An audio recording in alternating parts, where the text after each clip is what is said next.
Hi, everybody. I'm Joy Kirkland. I'm a trauma counselor, and I live in Athens, Greece.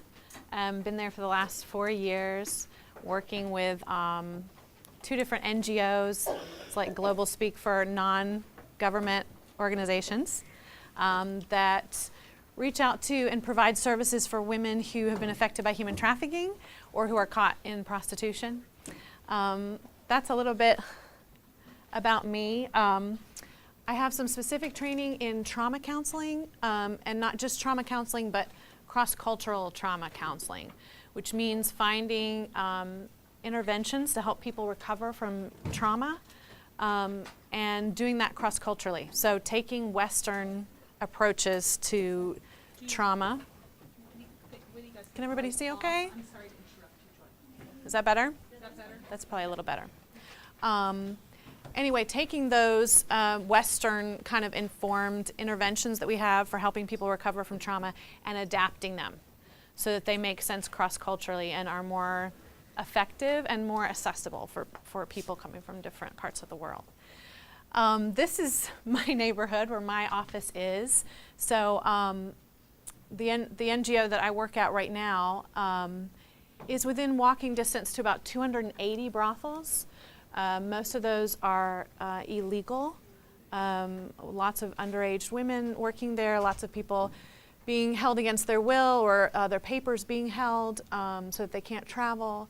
Lots of exploitation going on in this neighborhood. So the one organization that I work for is really all about outreach. So it's about going to where these women are. We have brothel rounds, so we visit them where they're living and where they're being exploited, just to first of all, offer a relationship with them, because that's the first way that you can give somebody dignity who's being exploited, is to offer them relationship.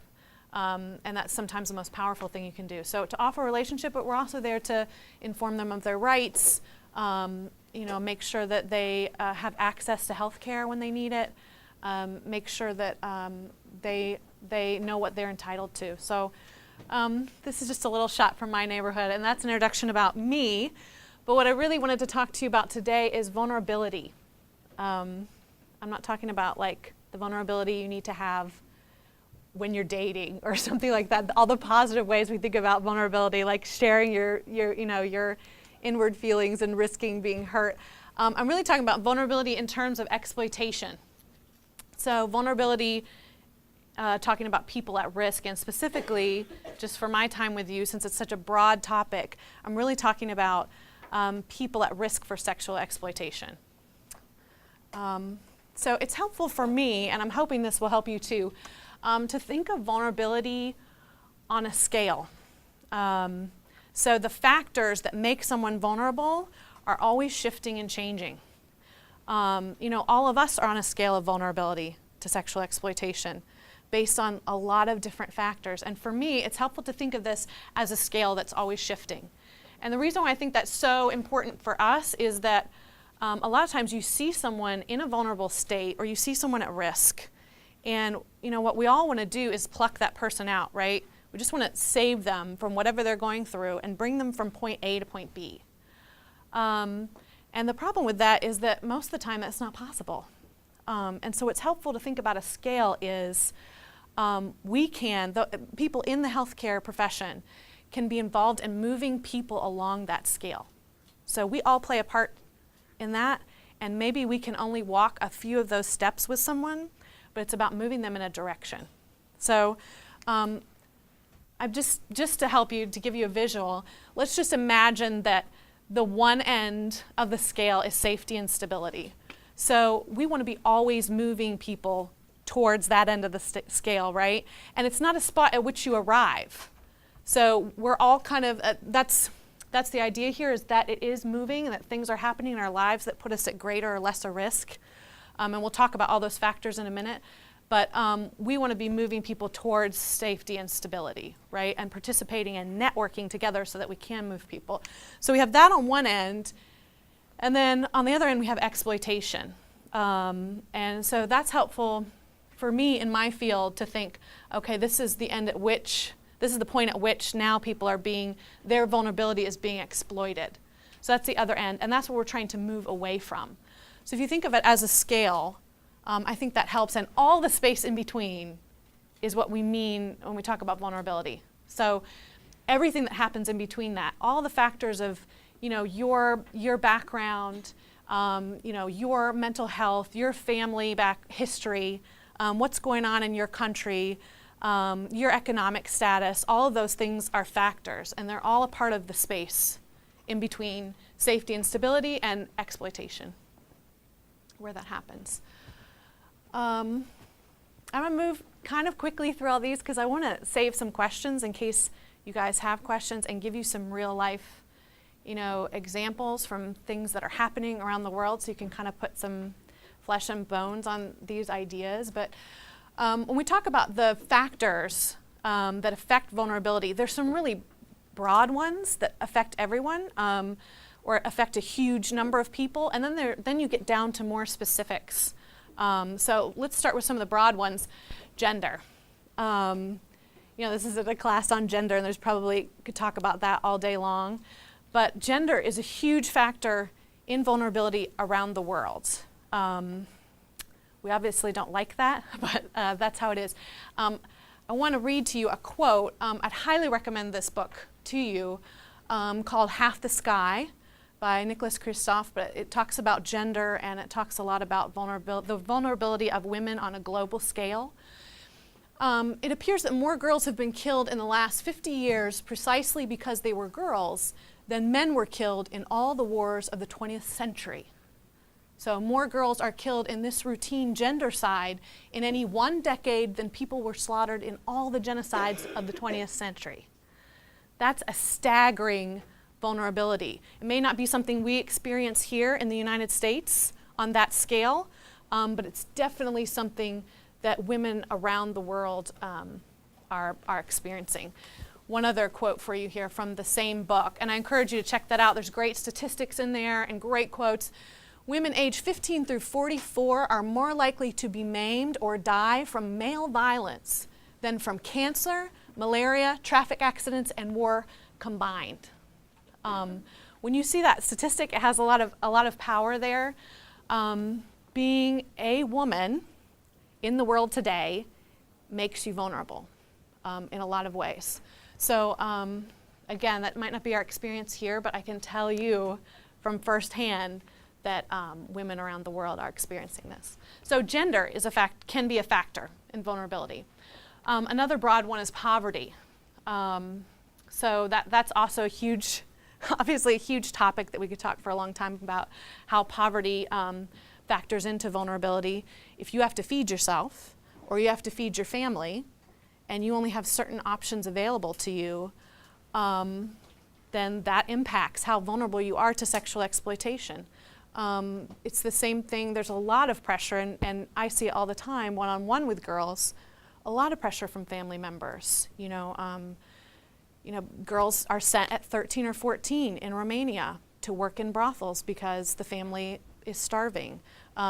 Poverty plays a huge role in vulnerability, and not just economic poverty. This might not be something you think of, but there are other types of poverty. I've just put one of them down there. Information poverty. That's something we're seeing right now in Athens all the time. We had 1 million refugees come through our city in the last year from Syria, Iran, Afghanistan. And one of the huge things that made these people so vulnerable is that they did not have safe information. So we were calling it like a poverty, an information poverty zone, Athens was. So if you don't have information about what your rights are as a refugee, about what are safe ways to travel, how much, something as simple as how much you should be paying for something, you're at risk to be exploited. And of course, sexually exploited, but here we're talking, in broader terms. We saw a lot of smugglers, a lot of people, traffickers, exploiting refugees simply because they were in this category of information poverty. They didn't know where they were supposed to go. They didn't know what their rights were. They didn't know what organizations were set up to help them and what help was available to them. So it was very easy for them to be exploited, and we see that still happening today. So that's a different kind of poverty that you might not think of right away, and there are other types of poverty as well, but I'm going to keep moving. Displacement, of course, is a huge one. We're talking about voluntary and involuntary displacement, so maybe you're forced out of your country because of war or unrest, excuse me, or voluntary, maybe there's no opportunity, and so you leave your context to look for something better in another country. All of those things put you at risk. There could be displacement even from natural disasters. Like, all of those are possibilities, and those all factor into your vulnerability, specifically for sexual exploitation. Documentation is another one you might not have thought of. So if you're an illegal immigrant living in a country, or you're, in this case, in my context, if you are a human trafficking victim, you are invisible to everyone. So the country that you came from doesn't know you're gone, and the country that you're in doesn't know you're there. So documentation is a huge thing. Without documents, you don't really have rights. You don't have a legal status. Now, there's lots of people trying to work on that, and of course the UN, and there's lots of other organizations cooperating with local governments to try to enforce human rights. But the truth is, when it comes down to it, without documentation, you're at risk. And there's a lot of illegal immigrants and a lot of women who've been trafficked into different countries who are afraid of being deported. They're afraid of going back to the places where they came from because their families will reject them, or maybe they'll be trafficked back by the same rings of organized crime that brought them in the first place, so they won't even seek for documentation. But again, that puts them at risk. They can be put in prison, they can be deported back into systems. They cannot have access. They're afraid to go to the hospital, for instance, because they're afraid that the documentation of them being there as illegal immigrants will lead to them being imprisoned or deported. So that's something else that puts people at risk. Has to do with their status and their rights and their access to services. I think I have a couple more here. Yeah, family and community systems. I know I'm going really fast, but I want to give you guys time for questions at the end if you have questions, and have time to give you some examples. Family and community systems also play into vulnerability. If you're in a community where the sexual exploitation of children is accepted and a part of the currency by which the community operates, then that puts you at a huge risk. For example, we know that there are quite a few communities in places like Cambodia where all the children born into that village are at risk for being sold into sexual slavery. And in fact, that's how the village operates. That's just an accepted norm for them. So, lots of times we think of vulnerability, we don't think of vulnerability in those kind of terms. That's outside of those children's control, is being born into a community that immediately puts them at risk. And of course, there's family systems. We know statistically that children who are abused, children who undergo childhood sexual abuse are automatically, statistically, at a much higher risk to be sexually exploited as adults. So, in those family systems where children aren't protected, or where children are used and abused, that increases vulnerability. It's something we can be aware of. And it has to do with just a societal acceptance of abuse and exploitation, discrimination. I've worked with several girls that are orphans from Romania, and an accepted practice there is that there are arrangements made between traffickers and owners of orphanages that when you age out of the orphanage says, we have found a job for you, and they put you on a bus with traffickers, and you are then working in a brothel. So, that's something that's accepted on a cultural level. Like, these are orphans, they should be glad that we're finding them a living, like otherwise they would just starve on the street. So it has to do with all of these mindsets and these norms that are accepted, and those all play into vulnerability. Literacy and language. This is another huge one that you might not think of right away. I have a statistic here 774 million adults, 15 years and older, still cannot read or write. This is in the world today. And 2/3 of them are women. This is something that I see at work every day. I'll give you an example. Right before I came back to the States in June, I was working with a woman who was trafficked from a village in Nigeria. The woman, her pimp was actually another woman, an older woman, who said, I'm going to pay for your flight to Europe. I'll cover all your expenses. Then you can find a job and you can pay me back. And in the process of this older woman who was exploiting her had her sign documents saying that she owed this woman 50,000 euros. 50,000 euros for bringing her to Europe. So this girl that I was working with was not able to read or write. So she signed these documents not knowing what they were saying and not understanding even herself what 50,000 euros was and how much it was worth. So because she was illiterate, she couldn't Google it, you know, how much is a flight to Europe? She couldn't research those things and make a good decision. She didn't have access to that because of her illiteracy. So in the end, she signed those documents and it was devastating for her. We had to gently go through a process of her realizing that, you know, a ticket from her village to Europe was only at most like 1,000 euros. And here she had signed to work basically as an indentured sex slave for this woman to repay a 50,000 euro debt. And then to add another layer on that she would actually never be able to pay that debt. It wouldn't be pragmatically, it wouldn't be possible. So, and of course what this woman did to her is a crime, and we go through that whole thing explaining this is illegal, so you don't actually owe this woman this money. And that's a whole process. But there, her literacy really put her at risk.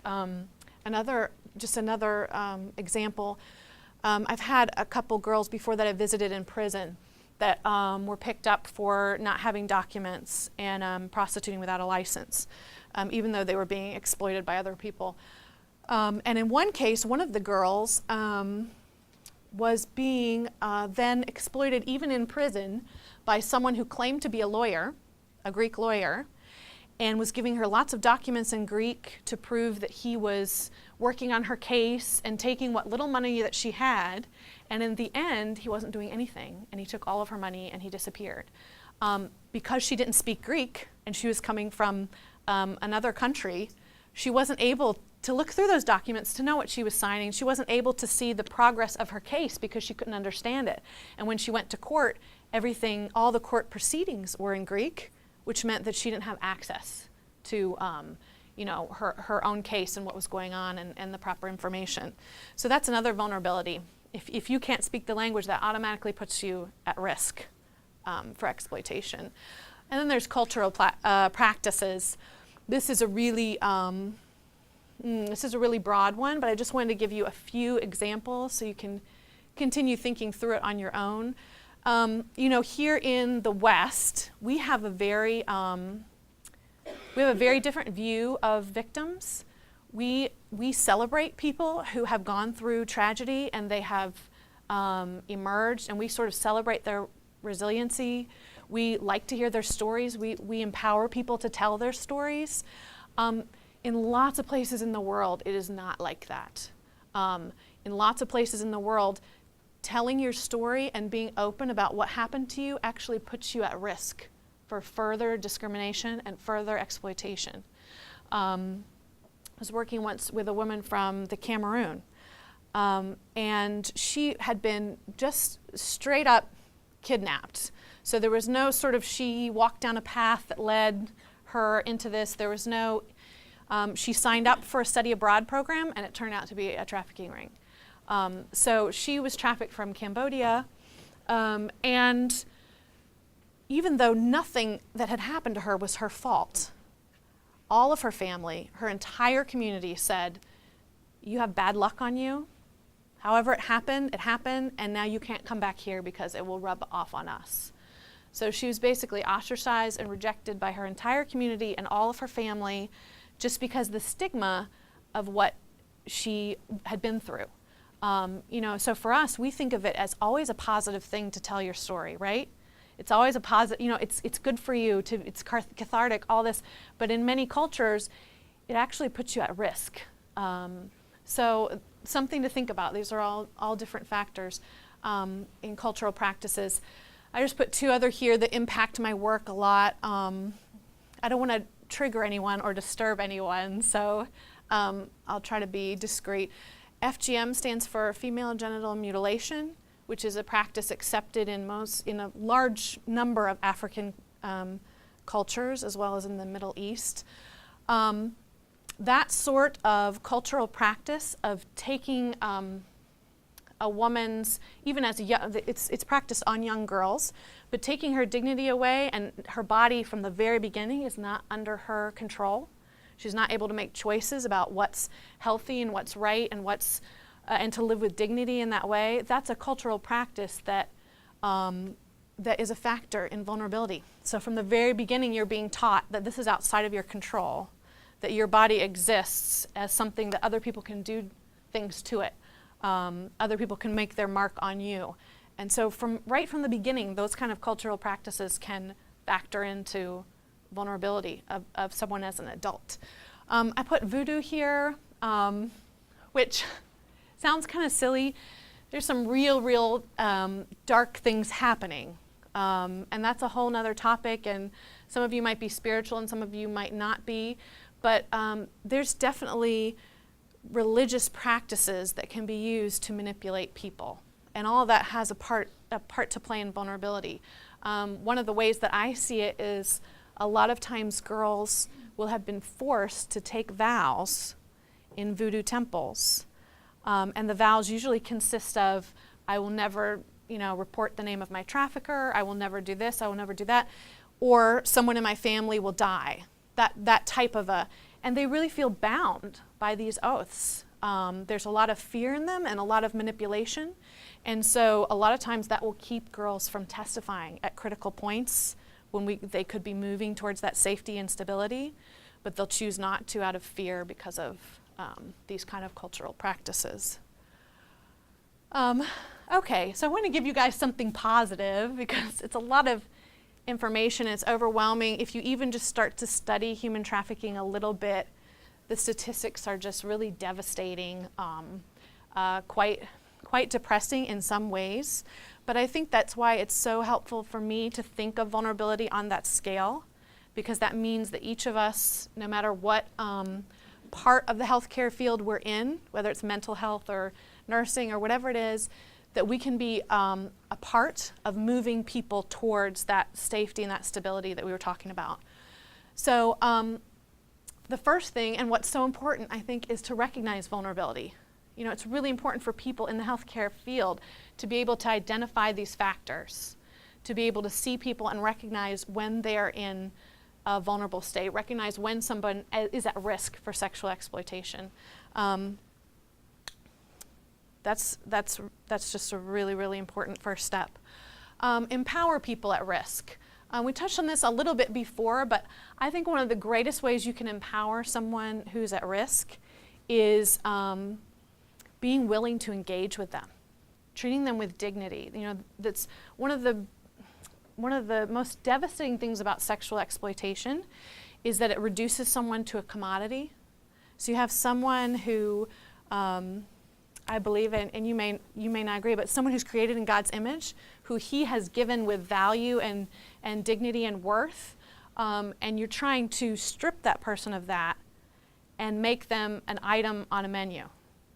So sometimes one of the most powerful things that you can do is just to treat that person as a human being, to give them dignity and respect in the way that you speak to them, in the way that you give them care, in the way that you are willing to be in their life, and to walk with them through decisions that they're making, whether that's on a professional level or a personal level. You can even do that professionally. The third thing I put here is just to help build communities of safety. So people in vulnerability, people at risk, they have a whole network of people around them, usually. And we see this, in Athens we have a lot happening with African immigrants, and then we have a lot happening with Eastern European immigrants who are kind of being controlled by organized crime and the mafia. So there's this extended community around them that's, first of all, very dangerous for them. But second of all, it's the only community they have. So when they have, in the same way that you rely on family and friends when you have a problem, when you have issues to deal with, when you have financial difficulties, these are the people that they rely on. It's this whole network of dangerous people. So really, for those people to move towards safety, they need a new community. They need a community of people who are safe, who are healthy, who have their best interests at heart. And sometimes that is the biggest obstacle for them. Because usually people, a lot of times, people who are already have that community of safety are very wary about letting somebody else in. But that's really what people in vulnerability need. They need a network of support. They need resources. They need healthcare professionals. They need all kinds of other support in their personal life. And that's what you want to do, is help them build a community that's safe. And then I said, contribute to victim resiliency. This might not be something that we think about a lot, but it's so important, the language and the rhetoric that we use when we're talking about victims, because it speaks to the victim about how we see them, right? And we want to make sure that we're seeing them the way that they're meant to be seen, the way that God sees them. And we want to make sure that we are seeing them the way that they see themselves. So maybe you look at somebody and you see just their tragic story, but inside they can see how much they've overcome. I'll give you an example of this. A lot of times we tend to, even in fields where we're assisting victims and we're working with them, there can be a point at which we haven't acknowledged enough how much that person's come. So maybe we're still treating them as though they're in an emergency state and they need our constant help. And maybe really they're a lot stronger than that, and we're not giving them enough credit. And I think that's something that's really important. And I know that women have vocalized that to me too. They want to celebrate what people who have had these things in their past, to celebrate what they've overcome, and to acknowledge that is really important. One of the things that you'll hear a lot, and some human trafficking, the issue of human trafficking, let's say, has gotten quite a bit of media, right? So it's starting to be something that people are more aware of, that people are talking about, people are getting involved. When you hear an organization that fights human trafficking, when you hear, like, as a blurb on their website, or you hear them update on Facebook, we rescued another girl today,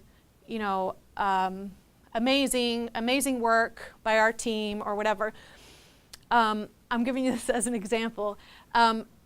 Who in that story is the hero? Any ideas? It's the organization, right? We rescued this person out of their horrible situation.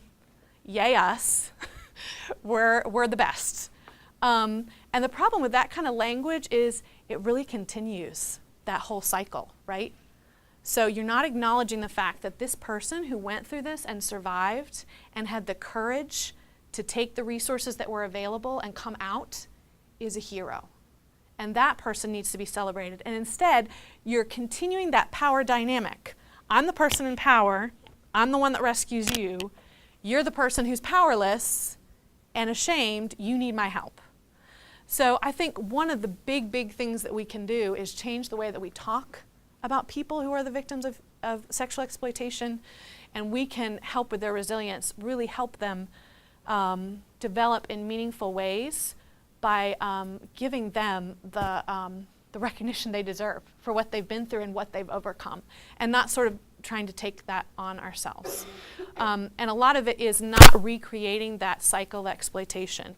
And you'll see that a lot, in organizations also. Are we telling the story of victims in order to raise funds for our foundations and our organizations?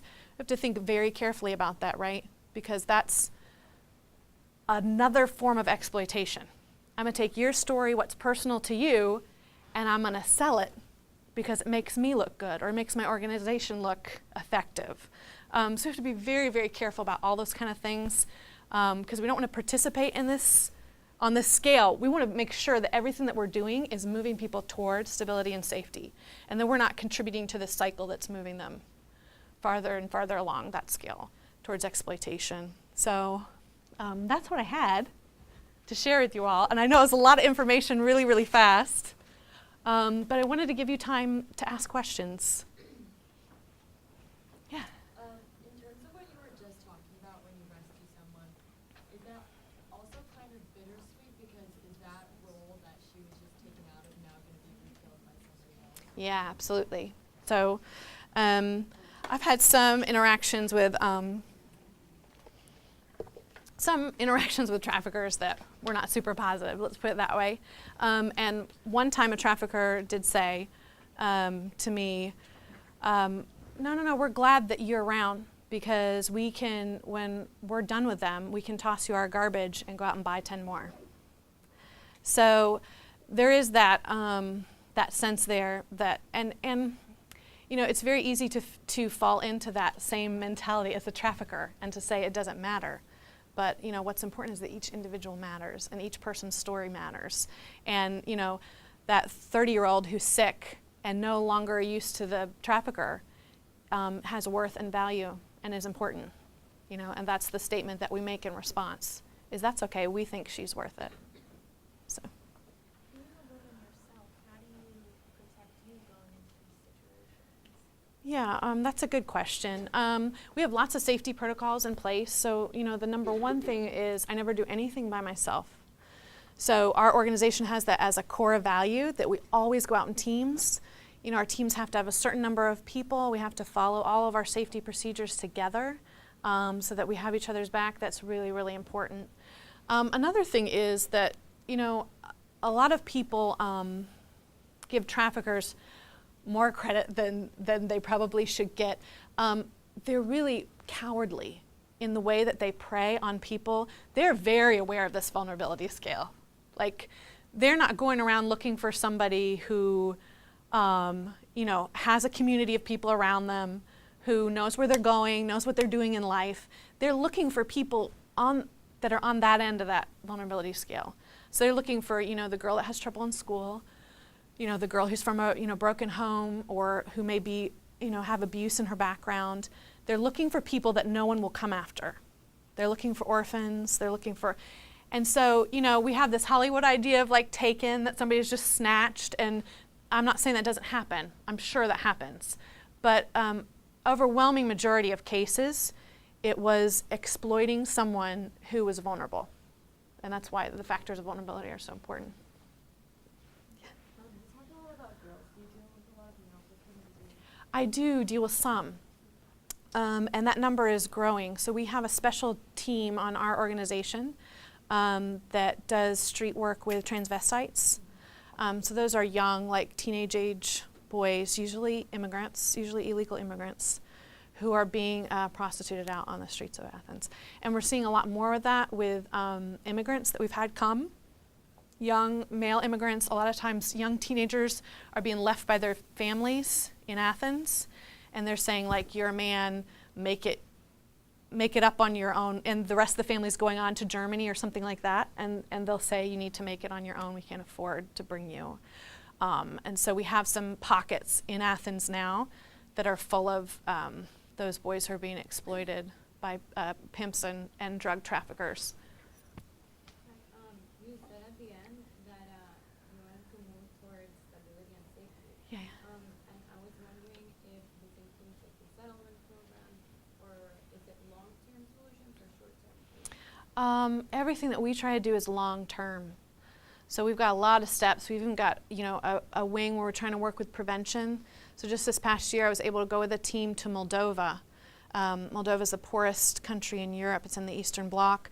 We have so many teenagers ending up in Athens being sexually exploited from Moldova. So we said, let's go back to the beginning and try to talk to kids like when they're in middle school through high school, You could probably even talk to kids in elementary and start talking to them about the idea of human trafficking, how it happens, how they can protect themselves, what they should do if they feel like it's happening to a friend, practical things like that.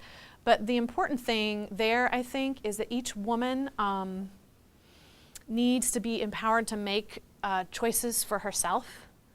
There's lots of different options. So for some women, they'll choose to go back to their home country. For other women, they'll want to move into a shelter. Other women, they want to immigrate somewhere and just start over, away from their ethnic community. So it's really not about telling them what's best for them, but helping them discover what's best for them and being willing to have the patience to, take that journey with them.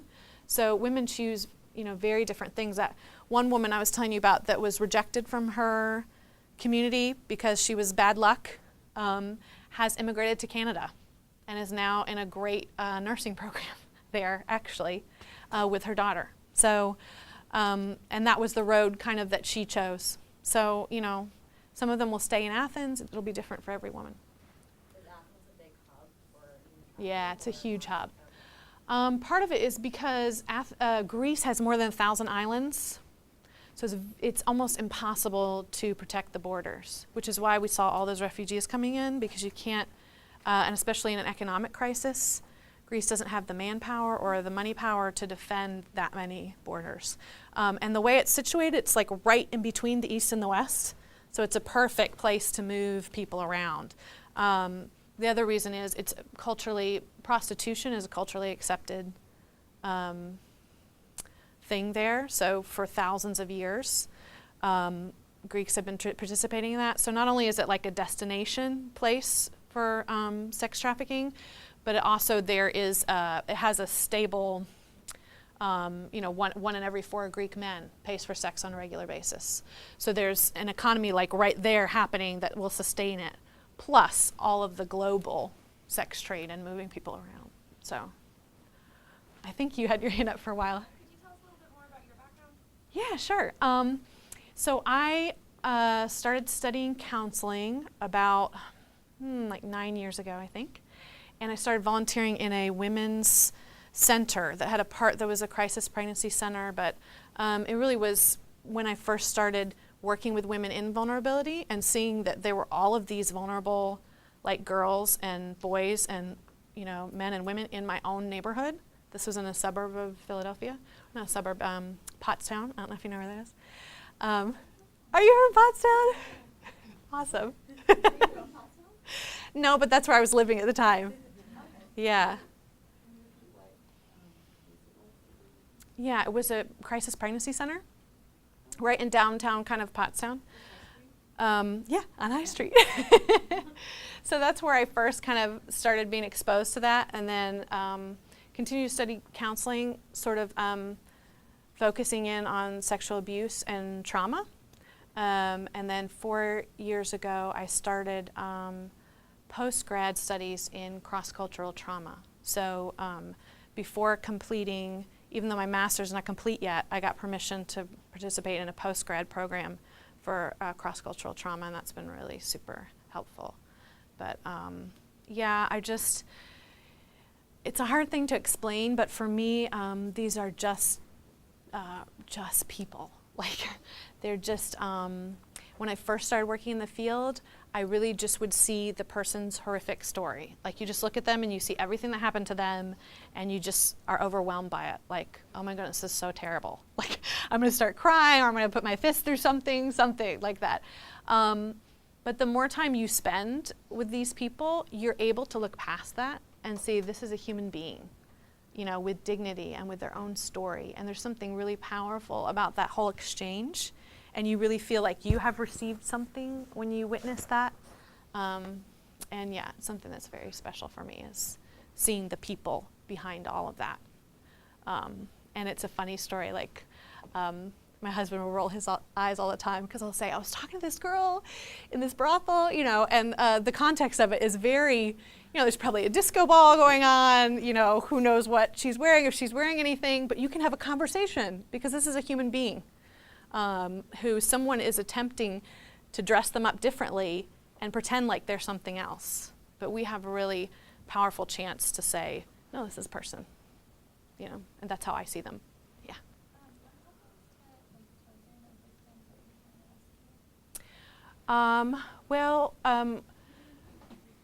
Yeah, she said what happens to children and young people who are rescued out of trafficking. I think she has their children. Oh, their children. Yeah. Yeah, so every context is going to be really different. So in Athens, we have to work with what the state provides, what services they provide, all of those things, just like you would if you were here in the U.S. So there are options. The best case scenario for a woman is that she can get status as a human trafficking victim within the EU, the European Union. And that entitles she and her kids to certain rights and certain services that they can then apply for. But like I already said, sometimes that doesn't happen for different reasons. And then that can be very difficult because that child can't go to school because they have no paperwork. They can't be enrolled. They can't get services that they need. So that's what we're kind of helping. That's a part of moving people towards stability. We want them to have papers. We want them to have the status that they are, that they're qualified for, and we want to see them have access to the services that are available for them and their kids. But it's a very hard road for kids, and we see a lot of women active in prostitution whose kids suffer terribly because their moms are caught in that cycle. I have two questions. Sure. Can you speak a little bit more about the trauma work that you do, just a couple of examples? Mhm. And also, is the government at all helpful, being that prostitution, there are legal brothels and there is economic impact? Yeah. Okay, so the first one, the trauma counseling. So I don't think I ever spoke to the second organization that I work in, but the first one, so I'm actively doing counseling with women that come in. So we have teams that go out to where these women are, either on the street or in the brothels. We speak to them, we give them literature, we build relationships with them, we remind them, of the dignity they have. And out of that, a lot of times girls will want to speak to a counselor. A lot of these girls have complex trauma, which means not just one traumatic event, like we talk about PTSD as being one traumatic event, but layer after layer, maybe starting back from early childhood, leading to where they are today. So I'll do trauma counseling with those girls. I also do counseling with our teams so that when needed, so that I can do group sessions, because you really doing that kind of work, all of our volunteers and our staff, they just see a lot. And so to help them process what they're seeing and what it means and what they can do with it in a healthy way so that they themselves don't become, overburdened and traumatized is really important. And then the other organization is called Threads of Hope, which is an employment program for women who are transitioning out of prostitution or human trafficking and into the workforce. And for those women, it's about helping them through that transition. It is very difficult for them. They have a lot of things to overcome coming from exploitation. So counseling for them in groups, like wellness groups, and then also one-on-one as they need it. A lot of times people have been through a series of traumatic events, have developed all kinds of mechanisms of coping. So we see anxiety disorders and debilitating depression and eating disorders, all kinds of things like that. So do counseling with those women as well. As part of just being a part of the team. So going out and being willing to go wherever the team goes. And we're a small staff, a non-profit organization, which means everybody pulls their weight and everybody's real passionate about what they do and wears a lot of different hats. So counseling hat is my favorite to wear, but a lot of times I'll just help teach sewing classes, or I'll do stuff with the teams, or I'll prepare stuff for our outreaches. We go out every Easter and every Christmas specifically just to give the girls a gift and a card and let them know somebody's thinking about them. That's a great way for us to connect with them. As far as the government goes, I won't speak I won't go into a lot of detail, but you can come and see me afterwards just because it's being filmed. But there's a lot of corruption in the Greek government. So what we see happening is that prostitution is legal, but it's only legal if the girl is willing, if she's a certain age, she's entitled to health screenings and all kinds of other services. All the building itself has to be up to code, all these kind of things. And so we know from actual eyewitness that almost none of the brothels around us are meeting any of those requirements. So there's a lot of paying off going on. And that entire area is controlled by organized crime, by Albania Mafia. There's a lot of paying people off to check something and say, oh, this is a legal brothel, when really we know that their practices are not legal. Anybody else? That was along my question line, but so do you have any legal implications then if someone is sexually exploited to pursue, like seeking counseling for them or anything, or no? Yeah, you mean within Greece? Right. Yeah, so if that person is willing to come with us, a great relationship with the Department of Human Trafficking. Not as much with the local law enforcement, but with the Department of Human Trafficking.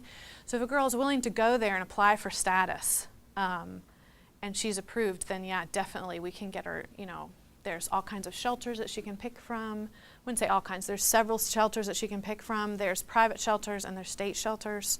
There's different programs like that. So there is recourse, it's just different in every context. I mean, in Greece, what's available to a victim of human trafficking is just a fraction of what would be available to a human trafficking victim here in the US. And we know even from experience that the US is not adequate in its programs yet. Everybody's working towards that, but we haven't seen that happen. So dial that back a long, long, long ways, and you can get an idea of how inadequate the services are there for victims. Yeah. Would you say most of the time you're able to kind of help women to go closer towards safety and stability, or is not necessarily that everything's happy now but are you at least able to kind of bring them closer to that spectrum? Yeah, I hope so. I think so. I think each of us can do that. And it's neat when we meet somebody who's a lot closer to finding the courage to make those changes and to stand up for themselves and all of those things, and we get to witness that end of it. But a lot of times I and you might witness somebody on the other end, and maybe we only get to walk a couple steps with them, and then we have to accept that there's somebody else that can continue walking with them. But that's what it's about, and it's not about us, it's about them, right? So a lot of times we want to walk the whole way, and it's just not possible or realistic. So we do what we can, and we try and network with others. Yeah. So, when we talk about domestic violence, mm-hmm. that window of time that is most dangerous for a woman or man, but let's talk about women in particular, who, in terms of trying to leave a particular situation, that is the most dangerous time. Is that true also with women trying to leave? Yeah, I think definitely. Their situation. Yeah, I think the first, for sure, the first, weeks are critical. And it's different, different methods are used on different girls, and that factors into it too. They may have just very little control for a whole period of seasoning, and then once they've been seasoned, they may really lack the willpower, or they may be affected by drugs or other things that keep them from, making those choices that would help them break out. So there's a critical point probably right at the beginning, but I would say even more critical is what happens before that. So, when you made that decision that even though this sounded a little shady, this work abroad or this job that someone promised you could get this job that would make all this money, but you don't have a college, you don't have a degree or any work experience, that's the critical moment to say, wait a second, something here is not right. Why is this person offering me this? And, yeah, I don't know if that really answers the question, but I think there's a critical point that happens before they're in captivity. The danger of being harmed by their trafficker, or, in a domestic violence case, it's being, pursued by the person who's leaving.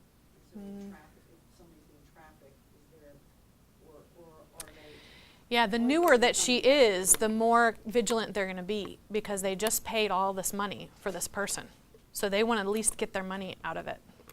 So a lot of times we see that they're really, really vigilant, and it's very hard for women to break out in those first few months because to these traffickers, that's their investment.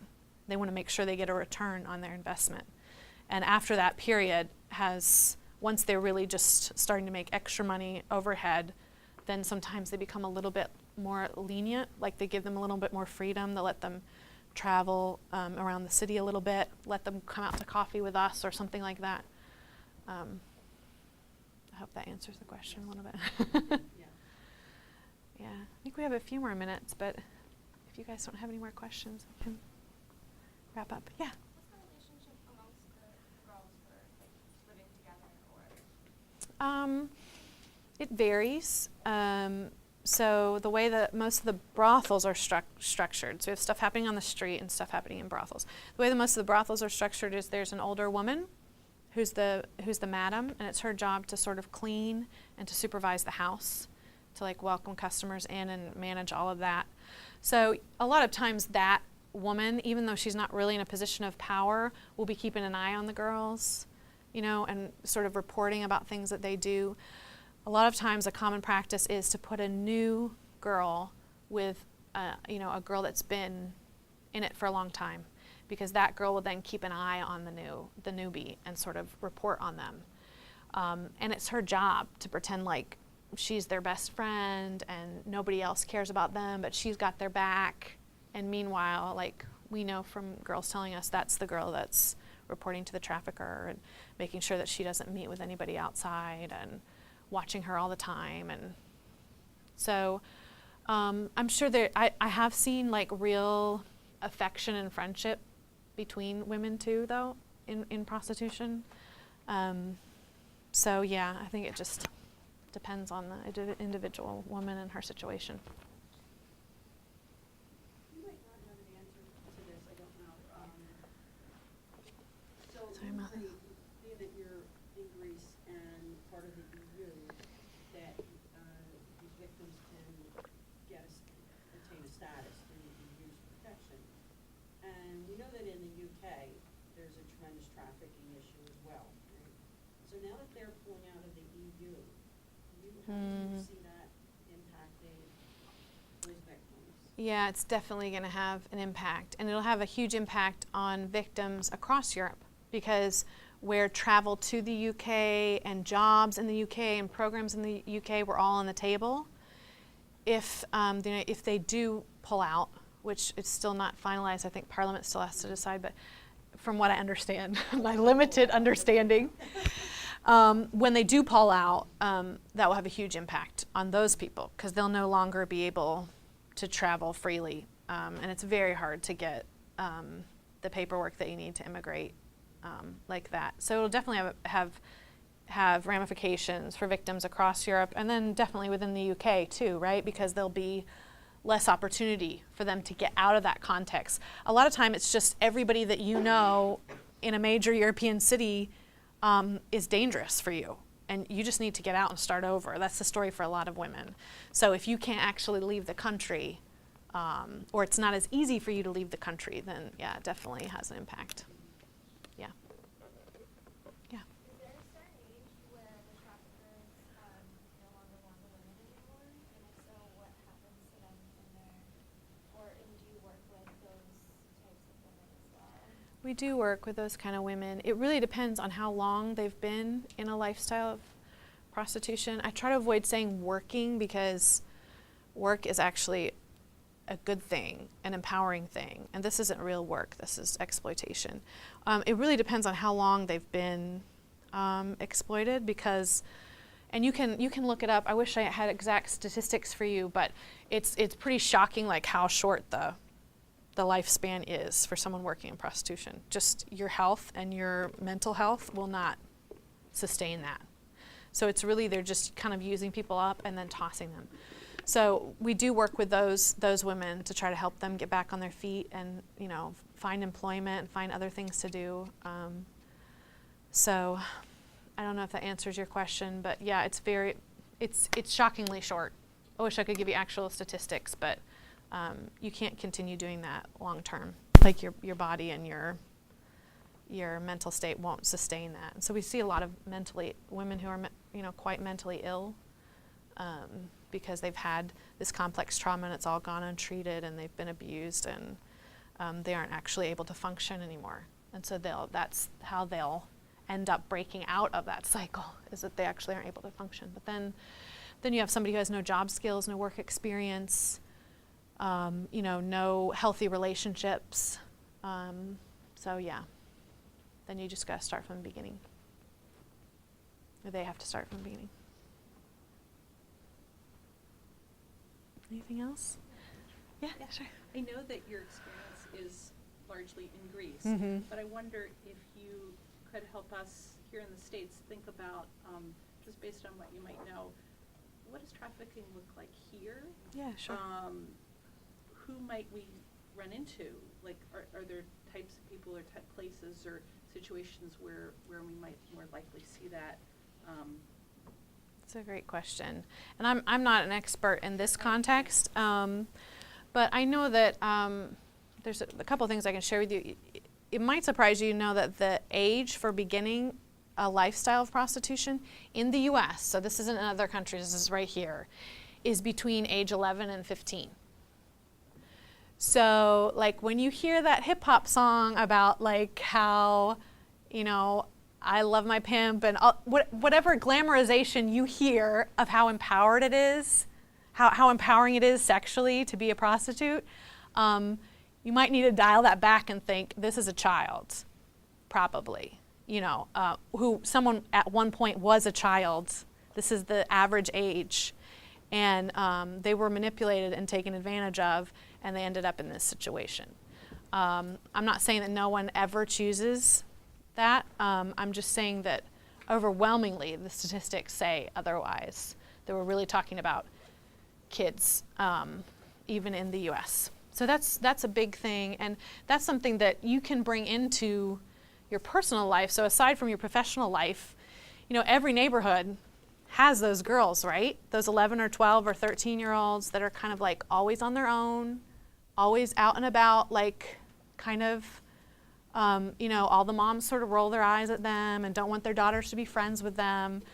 Those are the people that we're talking about, right? So if you can find some way in your neighborhood to love on those girls or to be a safe person for them to chat with or to come to if they have a problem, that's a huge, huge, huge thing that you can do right there that has nothing to do with your profession or being a part of an official organization or anything like that. You're just kind of being this magnetic force that's pulling people down that scale towards stability and safety, right? Because you're a safe person, and now this girl has a safe person to go to if she has a problem. So I'd say that's one really practical thing you can do. There's lots of, there's organizations that are working with youth. They're going to be rubbing shoulders all the time with kids who are at risk, with kids who have vulnerability. So that's a great place to get involved and make an impact. I'm sure in the healthcare field, I've never worked in a hospital in that context, but I'm sure you're going to see people, right, who are at risk. There was a recent, first of all, in terms of areas, and this has come from a lot of work that Linda Cortell has done in the area with our law school, but King of Prussia area, any place there are shopping malls are areas where you're seeing people being trafficked, Yeah. whether it's through being recruited into quick buck or becoming a magazine salesperson.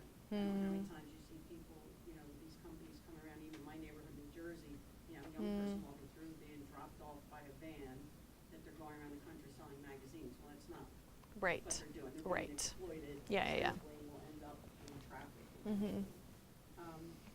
But there was a recent article came across from a nurse practitioner online continuing ed pieces, and it was a legal piece, but it was talking about a case study where someone came into the emergency room, nurse practitioner examined this woman, missed All the and signs. honestly, as an RN, I'm looking at the cues going seriously, I can't believe that he missed these. But it turned out the young woman was being trafficked Yeah. and ended up actually being killed at another point in time. They brought back what was the legal, that was coming So back, what sad. was the legal point, and how do you miss the signs? Right. That's why those factors are so important, right? That you be able to Being identify branded, those. Persons are branded with a mark by their trafficker or pimp, and coming in with a lot of the mental health and the physical signs and symptoms Yeah. of being trafficked, and being fearful of talking to you. It's very helpful. And I think in the U.S., our legislation, I mean, there's progress being made, but it's so far behind that there really isn't good ways to prosecute pimps and traffickers, so that usually the people that get picked up are the girls. So they're the ones going to jail because we don't have a good way to prosecute in those instances, either those who are paying for sex illegally or those who are doing the trafficking themselves. So a lot of it is, the legislation isn't there, which is why it's really important to be able to identify those people in contexts like school programs, hospitals, clinics, things like that. So I know stadiums is another huge place for trafficking. Also in the U.S., anywhere where there's a port. So any of the port cities that you might think of, like Seattle, like other places like that, are huge hubs for trafficking because you can move people around quickly. What's that? Casinos. Yeah. I'm kind of curious, because when you say about the, like big cities and airports and things like that, when you fly into LA airport, there's some billboards that, say, and I'm just kind of Missing curious, or? yeah, if you, I forget the exact thing, but it's about human trafficking. But I'm just wondering, like, how many referrals do you get from something like that? I mean, how much does that really, I mean, I was Like thrilled if you to see need it. help, call this number kind of thing? Yeah, I mean, I Yeah. was thrilled to see it, but I'm just wondering, like, do campaigns like that, Yeah. contribute to I think they improving this I think they situation? I think they can. Like Yeah. a lot of times we'll get a call because some girl that was working in brothel found our card, Yeah. like laying inside there, and called us. Yeah. So I think it can work, but I Yeah. think I think where what you're probably thinking, and I totally agree, is that if again, it's about that community and that support. If you don't have any support to make a decision as dangerous as I'm going to run away from all of these really scary people and start over with nothing and no one, the likelihood of somebody being ready to do that without anybody saying, we're here. Yeah, putting out a hand and saying, we'll be here with you, or here are what your options are, or, is more unlikely. So it really is about like that incarnational person-to-person relationship that builds that person up to a point and, moves them along that trajectory until they are strong enough to say, I want out. So, yeah, but that's, even that calling that number is somewhere on that scale, right? So it's all important. Yeah, I feel like it's all important. Anybody else? With more I guess Syrian refugees, are you kind of seeing more women being exploited because there are more women that are vulnerable, or just kind of hasn't changed? We see that the traffickers in the neighborhood where our organization is, they have a lot more money than ever before because they have kind of, this business, but then they're also making money off of the refugees. And so we've seen a bunch of new brothels open, amazing technology. Now we got cameras everywhere. So pimps are watching us in places that were really run down, like the picture that you saw at the very beginning. When I was describing myself, that was a brothel in Athens. So really run down, falling apart, condemned buildings is, But now we're seeing that they have a lot more resources, and we're seeing new brothels open up. We know that there's refugees that are being exploited as well, but they're not in the mainstream brothels. So they're keeping them off those strips. And so we know that they are being held in apartment buildings and things like that are being done, but it's very hard for us to find them and interact with them. So, unfortunately. I was just gonna say, I don't know students in my class, I know someone in my class. Sorry. Yeah, sure. It's 2:15. 2:30, but if anybody has to leave to go to class now, feel free to do so. Great, thanks for having me, guys. Sure.